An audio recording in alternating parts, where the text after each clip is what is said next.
Oke, lanjut dua kabar gacor. Kali ini yang pertama datang dari Australia, tetangga besar kita yang ternyata baru-baru ini telah mendatangi fasilitas riset nuklir milik BRIN Indonesia nih bos. Nah lo, ada apa gerangan nih? Apa yang mereka kunjungi di Indonesia? Apa tujuan mereka tiba-tiba datang ke fasilitas riset nuklir Indonesia? Apakah mau mengintip teknologi nuklir kita nih? Atau malah mau kolaborasi teknologi nuklir dengan Indonesia? Setelah ini kita kupas. Kemudian kabar kedua nanti, BRIN kini ternyata juga sedang menyiapkan sistem ambulans udara Indonesia alias ambulan terbang bos, yang katanya dengan pesawat dan juga drone nih. Nah lo, lantas bagaimanakah maksudnya itu? Pesawat apa yang dipilih? Apakah tugas drone nanti dalam sistem ambulans udara ini? Apakah juga untuk mengangkut pasien? Penasaran beritanya? Cus! Mari kita kupas berita lengkapnya satu per satu bosku. Oke, yang pertama, jadi baru-baru ini ternyata Australia telah mendatangi salah satu fasilitas riset nuklir Indonesia, bos. Jadi admin kutip dari banyak sumber berita berikut. Pada Selasa 11 Agustus 2026 kemarin, delegasi dari Australian Nuclear Science and Technology Organization atau yang biasa disebut dengan ANSTO bersama dengan Kedutaan Besar Australia untuk Indonesia telah mengunjungi instalasi teknologi radioisotop dan radiofarmaka BRIN di KST B.J. Habibie Serpong, bos. Nah, nih pertanyaannya, siapa sebenarnya ANSTO ini ya kan? Australia Nuclear Science and Technology Organization. Nah, jadi ternyata mereka ini adalah organisasi riset nuklir utama Australia, bos. Dengan kemampuan di bidang reaktor riset, akselerator, produksi radioisotop dan radiofarmaka, hingga infrastruktur penelitian berskala besar. Nah, dalam kunjungan itu, mereka pun melihat langsung fasilitas dan kapasitas riset nuklir yang dimiliki BRIN Indonesia, di mana sebelumnya pembahasan kerjasama juga sudah dilakukan di Jakarta, bos. Pertanyaannya, kenapa Australia datang langsung melihat fasilitas nuklir Indonesia? Apakah ANSTO Australia ini sedang sekedar studi banding atau jangan-jangan nih bos, mereka ingin mengintip seberapa jauh kemampuan nuklir Indonesia? Nah lo, jadi tenang bos, jangan langsung membayangkan film mata-mata ya kan. Jadi ternyata mereka ini datang secara resmi dengan upaya membangun kerjasama riset yang lebih dalam dengan Indonesia. Termasuklah juga pertukaran peneliti dan pemanfaatan fasilitas masing-masing antara Indonesia dan Australia. Jadi ada kemungkinan tukar-tukaran fasilitas nih, tukar pakai ya kan. Dan disinilah ceritanya mulai menarik nih, karena setelah melihat fasilitas Indonesia, ternyata kedua pihak tidak hanya membahas satu atau dua proyek doang, tapi ada sekitar 10 area yang jadi minat bersama. Nah, sekarang pertanyaannya, teknologi nuklir apa aja yang sedang mereka incar untuk dikolaborasikan? Dan apakah kerjasama ini berarti Indonesia bakal mendapatkan teknologi nuklir Australia secara langsung? Bagaimana kabarnya dengan pendanaan dari Australia? Simak videonya sampai habis.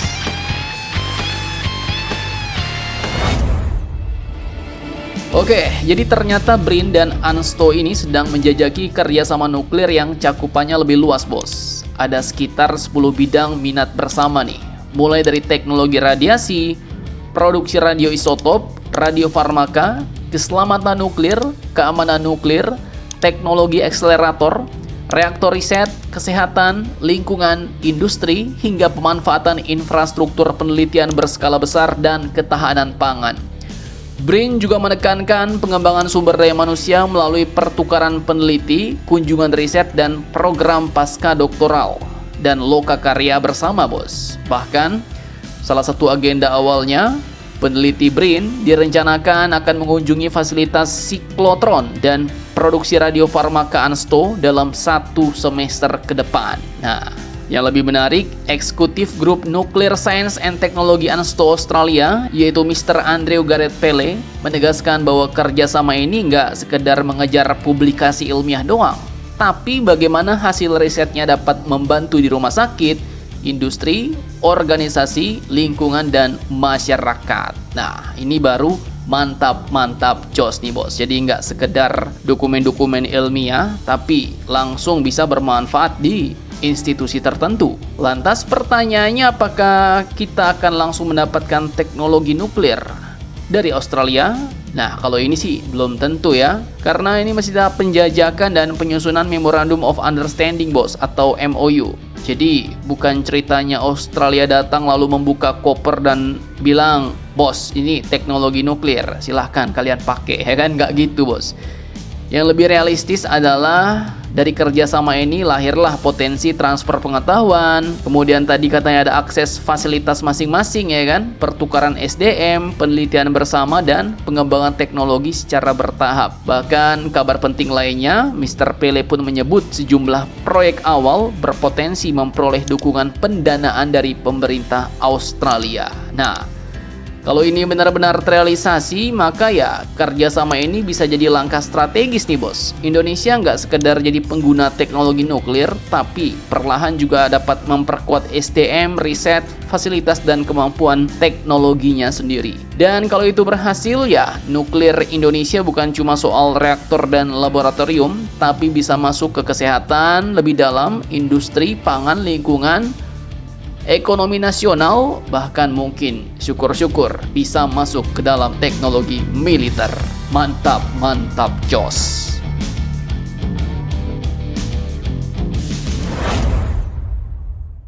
Oke, lanjut. Jadi selain membahas masalah nuklir, BRIN ternyata juga akan menyiapkan sistem ambulans terbang nih, bos. Ambulans udara menggunakan pesawat dibantu drone.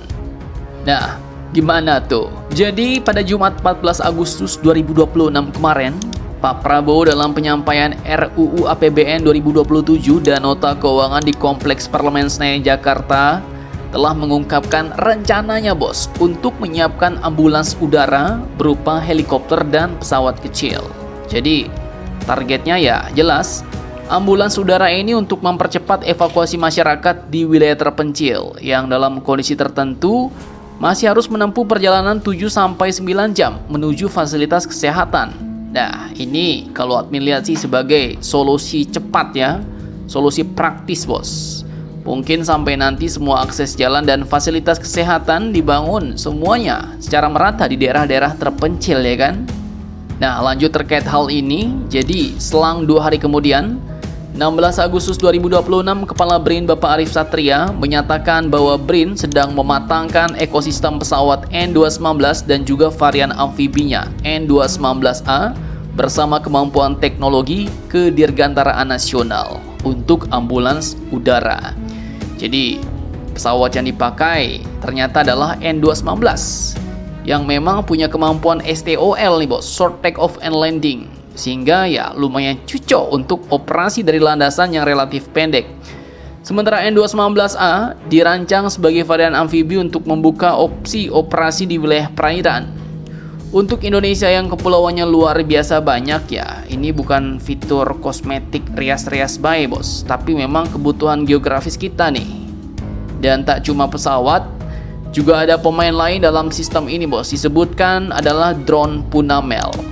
Pesawat nirawak ini mampu terbang hingga 24 jam non-stop dengan kendali BLOS sekitar 2000 km. Jelas ini perannya ya bukan untuk mengangkut pasien, ya kan, melainkan bisa untuk mendukung pemantauan dan ke depan mungkin bisa untuk alat transportasi logistik darurat. Jadi konsep besarnya adalah Punamel mengawasi dan membantu informasi bahkan logistik darurat, kemudian N219 dan N219 amfibi untuk mendukung evakuasi dan logistik medis. Kalau berhasil, ini bukan sekedar membuat pesawat, ini adalah upaya membangun sistem ambulans terbang nasional. Jalan darat macet, putus, rusak, gaskan, bos, ambulan udara bisa tetap lancar menuju pasien. Mantap, mantap, jos. Jadi bagaimana menurut kalian tentang hal ini? Jangan lupa komentar, tetaplah kalian barbar dan jangan santuy terus. Demi Indonesia tangguh, salam Indomax, Indo Magazines.